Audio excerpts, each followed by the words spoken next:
Председател на комисијата, почитуван заменик министер, према начинот на кој се одвива денешната комисија, како се гласаат точките, гледаме дека се работи за исклучително важни закони, како не може да се оддели кој е поважен, кој не е важен, меѓутоа на сите закони стои дека се донесени во собранието септември 2020 година. Значи, во тоа време се донесени законите, а ги разгледуваме денес е 11 февруари. И зошто сега ова толку големо брзање? 11 закони, од кои два закони повлековте, да се сите во исти ден на брзина да се разгледуваат, а сите се од витално значење за здравјето на граѓаните. Ментално здравје, законот за крв, значи сето тоа е од многу витално значење.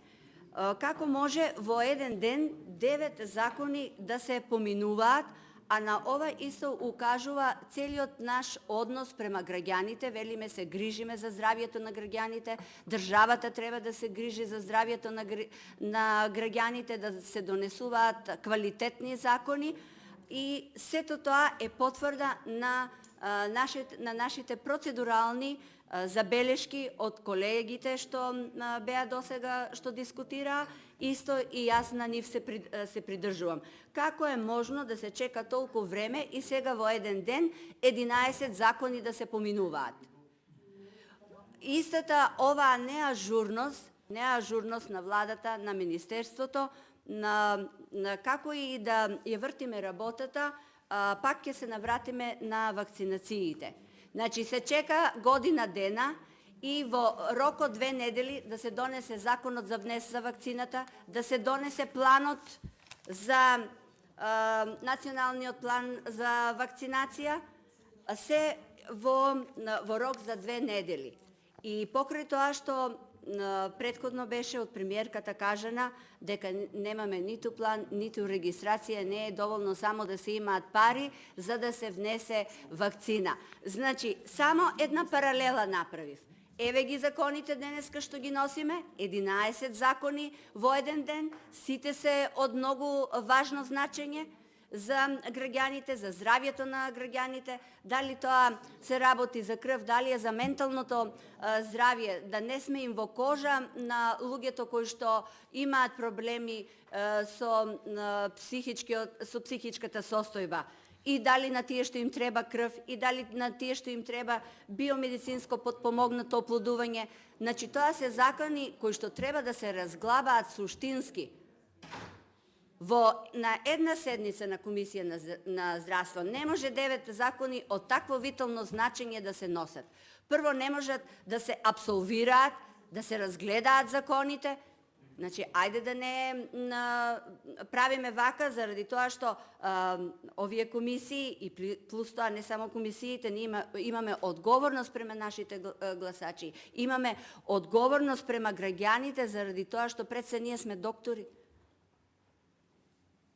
Имаме полагано Хипократова заклетва и не можеме така да се однесуваме 9 закони во рок за 1 саат да ги изгласуваме без пред тоа убаво да бидат разглабани, а гледаме дека тука стои дата септември 2020 година. Што се чекаше до сега? Па немаме ние толку голем број на комисии, да кажеме, па не можеме сите тие закони да ги поминеме.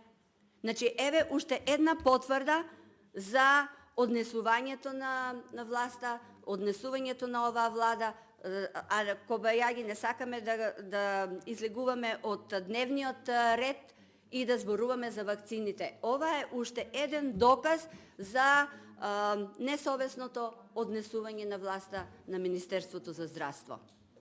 Значи, не може ние да немаме вакцини. Дали вакцината ќе биде една недела порано, една недела покасно, поминала една година, меѓутоа ние да биде кажано дека ради административно-технички документација ја немаме вакцината. Не може да стигне вакцината. Планот не е донесен, внесен, а при тоа бевме ние сите од опозицијата обвинувани дека заради нас не може да се внесе вакцината, ради тоа што однесувањето на претходната влада од ВМРО ДПМН, ради паралелниот увоз на лекови со недобар квалитет, Глаксо и други, Новартис и други компании излегле од Македонија. А после видовме дека само за 2-3 сата со 3 члена се овозможи внесена вакцината во нашата земја. Значи, кога сакаме, се може тоа да се направи, а зошто е тоа чекање? Еве, значи, една компарација за вакцините, друго е со овие закони. 9 закони во еден ден. А сите заслужуваат посебно внимание. Сите се од витално значење за здравието на граѓаните. Благодарам.